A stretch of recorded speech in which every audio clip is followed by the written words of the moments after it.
Hello everyone. Sweet potatoes are gotten from planting the slips. There are different methods of planting potato slips. You can either plant vertically or you plant horizontally. Today we are going to be looking at these two major methods, although there is a slight modification. We want to see which is better, which will yield more. We are going to be doing this both in ridges and in sacks. So let's get right into it.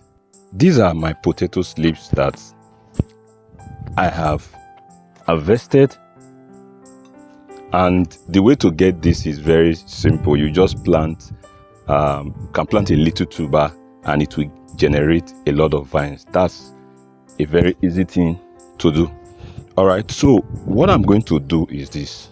I'm going to be comparing the two major methods, which are the horizontal method as well as the vertical method. Vertical method means you just plant this deep into the ground and it will be standing upright, whereas the horizontal method is to lie it. But even the horizontal method has a modification, which you are going to see today. So we are going to be doing this both inside these heaps or ridges we are having here and in sacks. First off, it will be important for us to get a particular measurement or a particular length. I'll just probably take from here to this place, since it's basically a comparative experiment kind of. I'll stop one here and the other one here. Now the modification, I'm going to use diary, so that's why I have 3 ridges here. All right, now we'll start with the vertical one. The vertical one is to just take your slip as much as possible. I'll just make the slips almost equal length. It may not be a perfect experiment, so to speak, but to a very large extent, it will give us an idea of what we want to. So I can just do this, since it's the vertical method. Okay, so I'm planting this vertically. Okay, then I'm going to give a space of maybe just 1 foot apart. So that's what I'm going to do here.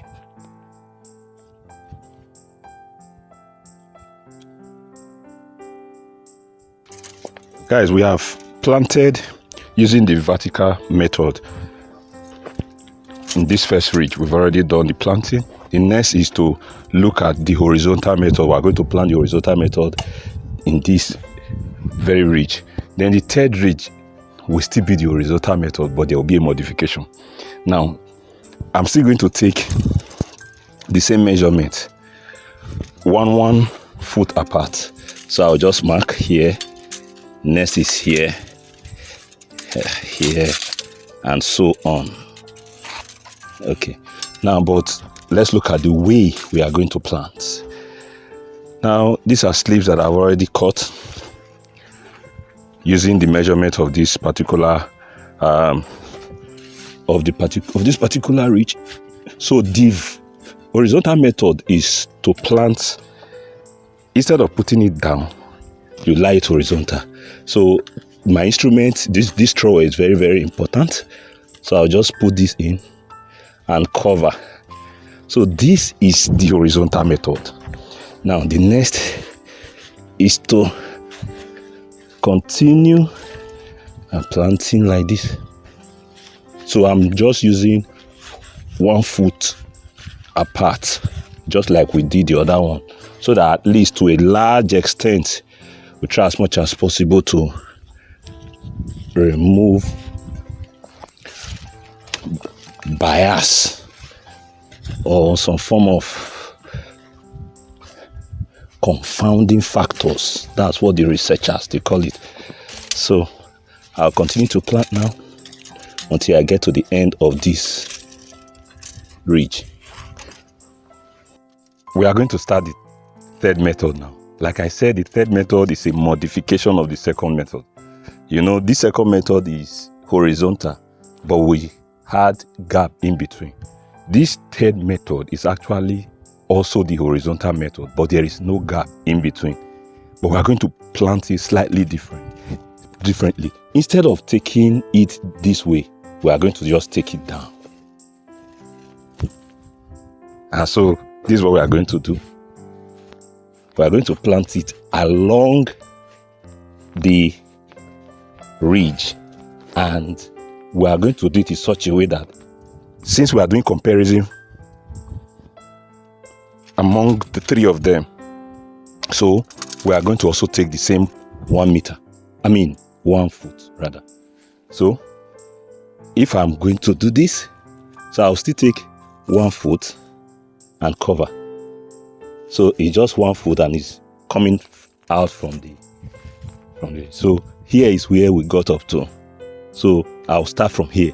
There is no gap, and I'll measure 1 foot here. It will be here, this place. So you have to be careful so that for every 1 foot you plant, it will jut out. Make sure it is 1 foot. Well, I'm making sure it is 1 foot now because it's a comparative study kind of. That is why I'm doing this. So you can see that it will come out. I'll take another one. So I'll try and measure. Well, of course, you don't have to do that, but you know what I'm talking about. But I'm measuring so that nobody will say, oh, you put this one longer than the other one. So that is why I probably did better. So that's what I'm trying to prevent. All right. So let's just quickly plant all this.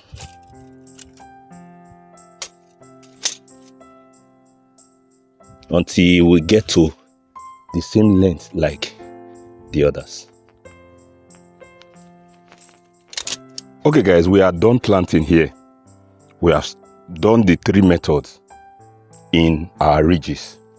But this experiment is not ending here. We are going to look at this same thing. We are going to see how they will fare in sacks. This is basically for commercial potato farming and for those who have very large space. What about those of us who have very little space and we still want to try as much as possible to maximize yield? Let's see how this method will also fare in sacks. So we are going to the point now where we have to look at this planting method even in sacks. Let's go there. So guys, these are my sacks, and we are going to try as much as possible to simulate what we did in ridges here. Now just assume that these are in your balcony. So basically all these experiments are going to be kind of rain fed because it's rainy season already here. So what I'm going to do, I'm going to plant both vertically and horizontally. But in this case, now let me just quickly start with the horizontal. That is a blade. I'll have to cut this place open for ease.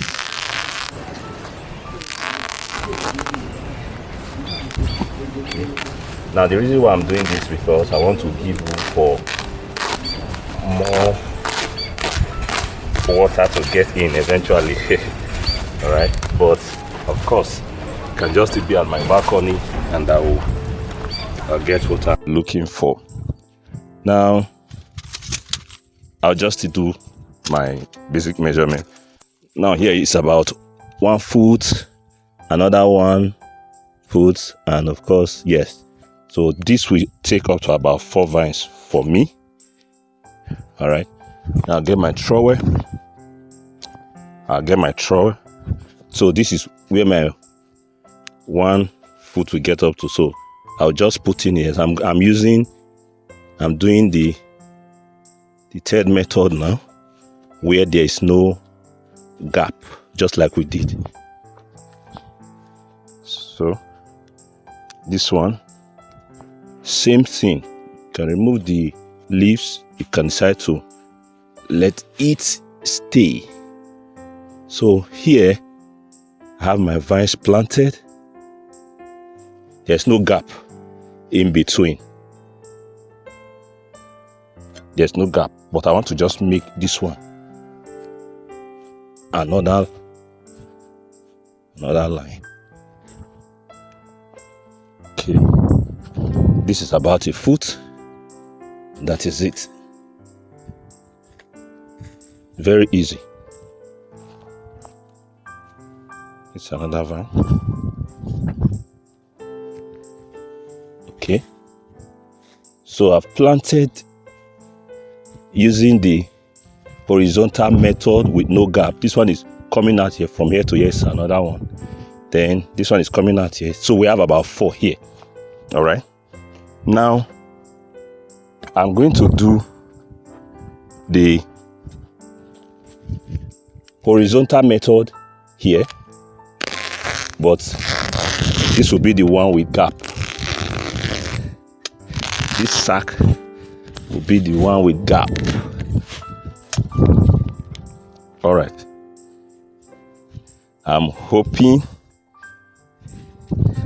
Okay, so if I'm getting my first, okay, this is my measuring tape. So if I'm going this way, this is about a foot. Yeah, yes, it's about a foot. If you are used to it, you can actually eyeball. So this one is jutting out this way, so I'll measure another 1 foot. So this one will be another one here. This will be about a foot. Then of course here, well, unfortunately in this case I couldn't get the 4 that I got here. Of course, we've already seen the advantage, the pros and cons of each and every one of the methods. So okay, maybe that will inform the method we eventually choose if you want to. Okay, so here is the horizontal spacing, as in the one that has spaces, but this one is the horizontal, the one that you did not space at all. So this is the space horizontal, the one that was not spaced. Of course, we have this sack to do our vertical. All right, so vertical I will still need to open up, so that we just give all of them the fair equal opportunities to thrive, since they are largely going to be rain fed. All right, so I'll take my slip. This time around I'm doing this vertically, so that the basis for comparison will be there. All right, so this goes in 1, it's a foot. The spacing distance is a foot. 2, so from here to here it's about a foot. All right, that goes in there. So this is the vertical method.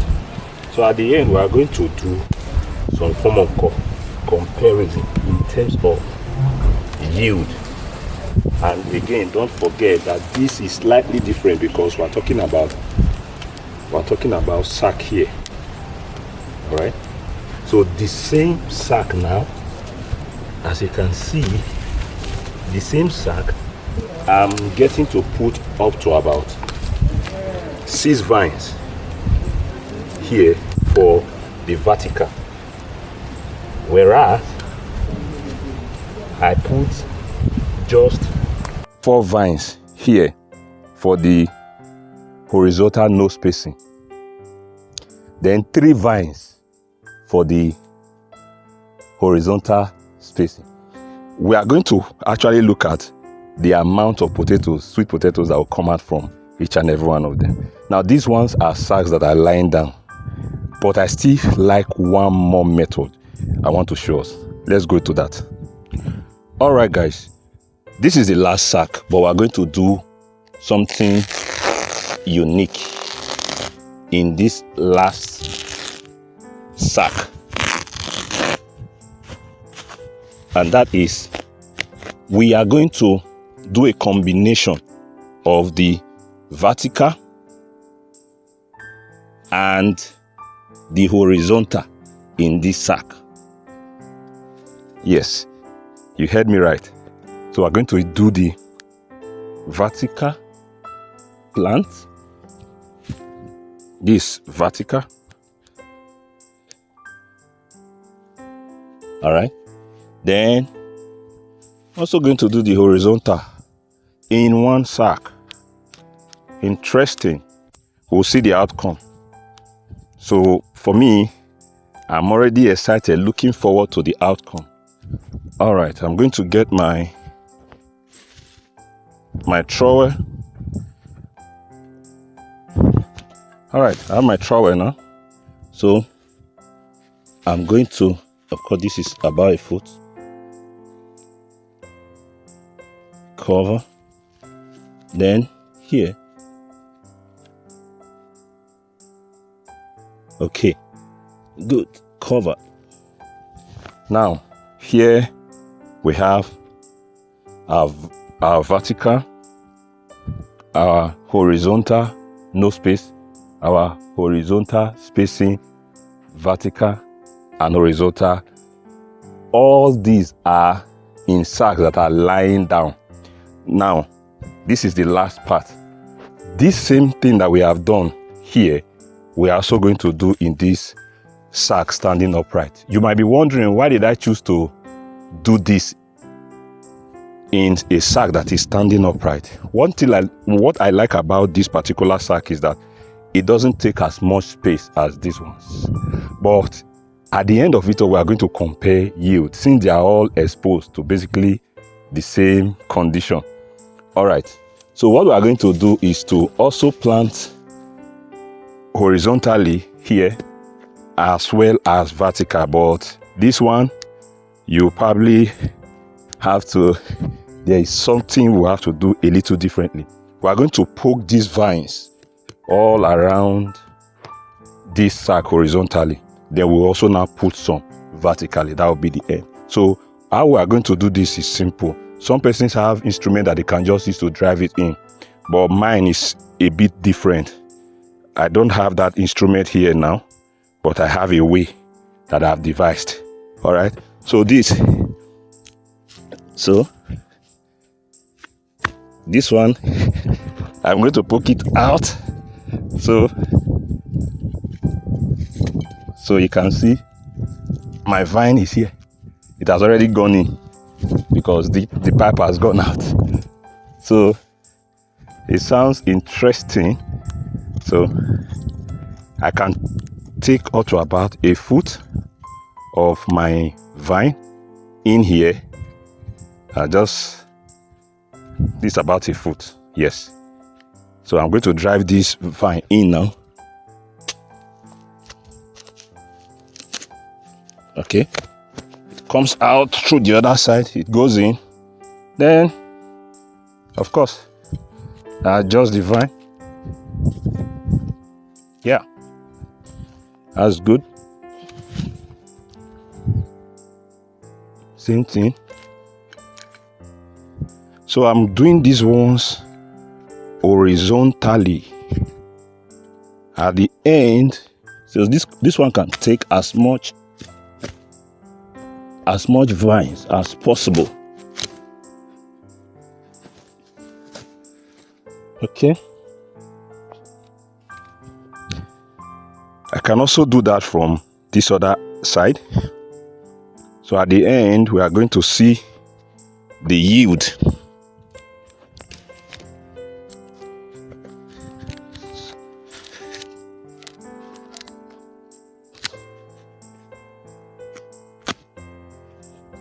So guys, we've done the horizontal placement of the vines in this vertical sack.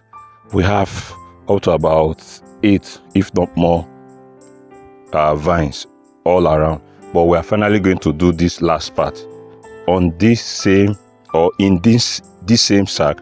We are going to put our vertical vines. We are going to place our vines vertically. All right. So because I have this to this place for my vertical placement, as easy as this. So let us see the yield we'll get from here compared to the yield we'll get in the sack that is lying down, and at the end we'll be able to make our choice at the end of the day. Now, because of the height of this sack, I've decided to put a container that I'll be using to introduce water, so that water can get in here even during the rainy season. Although I don't have that for this, because they are lying down and they are closer to the ground, and I'm sure water will pull in here. At the end of the day, let's see what we are going to get. So guys, this is the part 1 of this experiment. I hope you follow for the part 2. God bless.